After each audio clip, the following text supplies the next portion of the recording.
Hamilton story.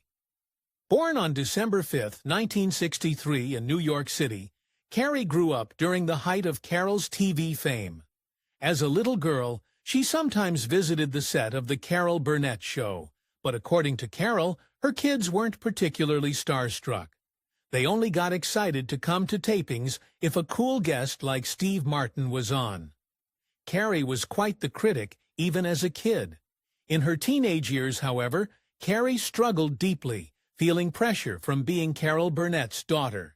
She fell into drug use and heavy drinking by the time she was 13 or 14. It was an escape from living in a famous parent's shadow. "I was always Carol Burnett's daughter," she told people as a 15-year-old. "When I got high, I wasn't anymore. I wanted my own image." That heartbreaking admission shows how hard it was for Carrie to find her identity beyond her mom's legacy. Carol, having grown up with alcoholic parents herself, recognized the danger and fought to save her daughter. She sent Carrie to rehab 3 times. It was an agonizing period. "Those 3 years were hell," Carol recalled. At one point, Carol had to force Carrie into a treatment center before she turned 18. Carrie was furious and felt betrayed then. "She hated me. She totally hated what I was doing to her," Carol said of that tough love moment. But it ultimately saved Carrie's life. Thankfully, Carrie got sober by the age of 17. After those turbulent years, mother and daughter reconciled and became extremely close. In fact, their bond grew stronger than ever once Carrie found recovery. Determined to forge her own creative path, Carrie attended Pepperdine University to study music and theater. She blossomed into a talented actress, writer, and musician in her own right. In the 1980s, she landed roles on the TV show Fame and in the film Tokyo Pop, and even sang lead in an LA rock band called Big Business. Carrie was vivacious and adventurous, a real free spirit. She married musician Mark Templin in 1994, though the marriage lasted only a few years. Professionally, she continued to find success on stage and screen, but perhaps her most meaningful collaboration was with her mom. Carrie and Carol decided to work together on A Labor of Love, a play called Hollywood Arms. The play was based on Carol's memoir, One More Time, essentially telling the story of Carol's own childhood. This project brought the two closer than ever as writing partners. But tragically, Carrie never got to see their work make it to opening night. In August 2001, at only 37 years old, Carrie was diagnosed with lung cancer. She had been a heavy smoker, and despite treatment, the cancer spread to her brain. On January 20, 2002, Carrie Hamilton died of pneumonia, a complication of the cancer, at the age of 38. It was a devastating loss for Carol, Jody, and Aaron, truly the darkest moment of their lives. Carol was grief-stricken. Hollywood Arms was set to open in Chicago later that year. But after Carrie's death, Carol was so heartbroken she couldn't imagine continuing.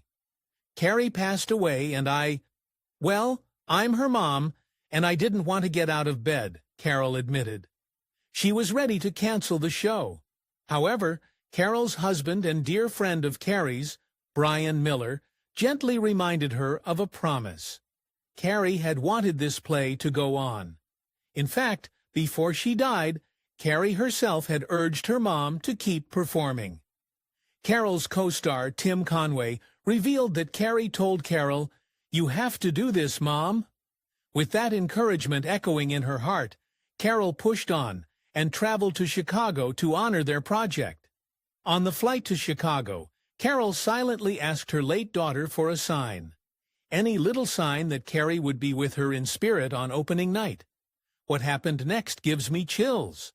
When Carol arrived at her hotel, there was a bouquet of birds of paradise waiting in her room. Carol was stunned. That particular tropical flower had been Carrie's favorite, even tattooed on Carrie's shoulder. Carol called the director, Hal Prince, to ask if he had sent the flowers. He hadn't. He'd simply asked the hotel to send something exotic to brighten Carol's room. To Carol, those birds of paradise were a perfect little hello from Carrie. And the very next night at dinner, the restaurant surprised Carol with a bottle of champagne on the house. The label on the champagne bottle read, Louise.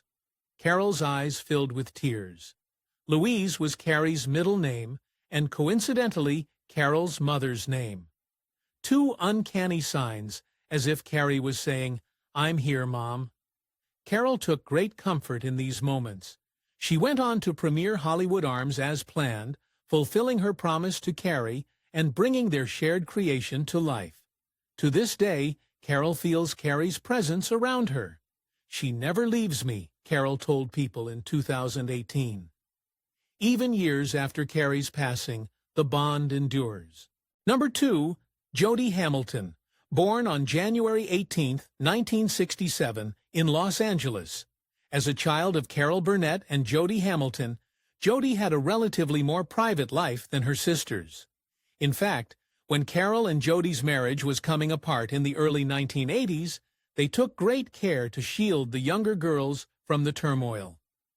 Carol and her husband sent Jody and little Aaron to live with family friends in Hawaii for a while, so they wouldn't have to watch their parents' divorce unfold. The girls understood. Even at a young age, Jody and Aaron sensed the split was coming. We all kind of knew it was happening, Aaron later recalled. Jody and Aaron even told their parents, do what you have to do to be happy. It shows how supportive Carol's parenting was, that the kids accepted that difficult situation with maturity. Jody grew up to not seek the spotlight in front of the camera, but instead to excel behind it. She found her passion in producing and writing, carving out a successful career mostly behind the scenes. By the late 1990s, Jody was working as a film and television producer. In 1998, she even teamed up with her big sister, Carrie, on a creative venture. They co-founded an independent film company, charmingly named Namath Koo Films, along with a group of other artists. Under that banner, Carrie got to write and direct 2 short films, which must have been an exciting sister collaboration. Jody also took on projects connected to her famous mom's legacy. In 2001, around the time Carrie fell ill, Jody produced a TV special celebrating Carol's career called Carol Burnett, Showstoppers. The retrospective was a major hit, drawing over 30 million viewers. Clearly, people were nostalgic and eager to see Carol's classic comedy moments again. At first, Carol was hesitant to go through with taping that special because of Carrie's declining health. But in one of her final acts of encouragement, Carrie insisted that the show must go on. She told her mom to do the special, to celebrate and laugh despite the fear and sadness. So Jody carried out the production, likely with Carrie's blessing in mind. The special was a success and stands as a lovely tribute to Carol's legacy, something Jody can be proud of helping create. In her personal life, Jody has kept a fairly low profile compared to her sisters. She didn't chase fame. Instead, she built a steady career and family. Jody married Lonnie Paul Johnson, a musician and songwriter. The couple settled in Los Angeles, where they still live today. For nearly a decade, Jody also co-hosted a podcast called From the Bunker, where she and friends would chat about politics and pop culture in a humorous way. That ran from 2014 all the way to 2023. So she clearly inherited Carol's love of good conversation and laughter. These days, Jody is in her late 50s and largely stays out of the tabloids, but she remains extremely close to her mom. In June 2024, when Carol was honored with a hand-in-footprint ceremony at Hollywood's TCL Chinese Theater, Jody was right by her side, proudly posing with Carol and Carol's sister, Carol Burnett, at the celebration. It was a full-circle moment. The little girl who once watched her mom become a TV legend, now cheering on her 91-year-old mother's legacy. Number 1, Aaron Hamilton, born on August 14, 1968 in Los Angeles. Being the baby of the family, and born just as Carol's fame was skyrocketing, Erin had a childhood that mixed Hollywood glamour with normal family life. She would visit her mom's TV studio as a kid and watch Carol perform in outrageous costumes and comedy sketches. "It mesmerized me, and she mesmerized me," Erin said of watching her mom work. But at the same time, it all felt normal to little Erin. To her, mom was just playing dress-up on stage. Can you imagine? Other kids have moms who go to an office. Erin's mom put on wigs and did Tarzan yells on national television. As Erin grew into her teens, she developed a free-spirited streak. After high school, she enrolled at Bennington College in Vermont, but campus life couldn't hold her interest. Instead, Erin dropped out and literally hit the road. She spent a period of time following the Grateful Dead on tour around the country. Yes, she was a Deadhead. Traveling with the Dead's caravan gave Erin a taste of the music world from a fan's perspective. Eventually, though, she had a realization. "I decided I wanted to be the band that people followed, instead of always following the band," she later explained. In other words, she discovered an ambition to make her own music and have her own fans. True to that epiphany, Erin launched herself into a music career. She started out singing with jazz and blues bands, honing her voice and stage presence. By the late 1990s, she reinvented herself as a dance pop artist. Erin released a dance album titled One World in 1999. Some of her tracks, like a cover of Cheap Trick's The Flame, even became hits on the club charts. She opened for huge stars like Bette Midler and Whitney Houston in concert, which shows how far she'd come from following a band to becoming the act people came to see. Erin was also honored by being named Miss Golden Globe in 1993, an accolade given to celebrity offspring to help present awards. For a while, it seemed Erin was on her way to a solid career in entertainment, separate from her mother's comedy legacy. Erin's personal life, however, grew complicated. She married twice and became a mother, but also faced significant demons along the way. In 1995, Erin married a musician named Trey Carlson. They had a son together, Zachary, but the marriage was short-lived. They divorced in 1998. A few years later, Erin remarried, this time to Tony West, and welcomed another son, Dylan. Erin loved her boys, but behind the scenes she was struggling with substance abuse, much like her elder sister had in adolescence. Except in Erin's case, the battle with addiction would last for decades. Throughout much of her adult life, Erin has faced cyclical issues with drug addiction and mental health. Carol has been open about the fact that addiction runs in their family and is a family disease. She saw it in her own parents, then with Carrie, and again with Erin. By the 2010s, Erin's situation had become dire. She had been in and out of rehabilitation programs multiple times. According to court documents, Erin was hospitalized or in rehab 8 times over 19 years. Despite periods of sobriety, she relapsed more than once, and each relapse was devastating for the family. Carol did everything she could to support Erin's recovery, but there came a point where something had to change for the sake of Erin's teenage son. In August 2020, a distressing crisis occurred.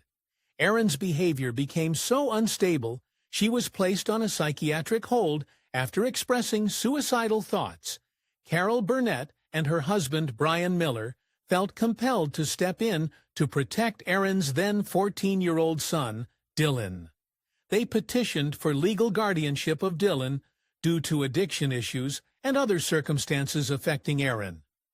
Imagine being 87 years old, as Carol was at the time, and taking on raising a teenager. But Carol was determined to provide a safe environment for her grandson.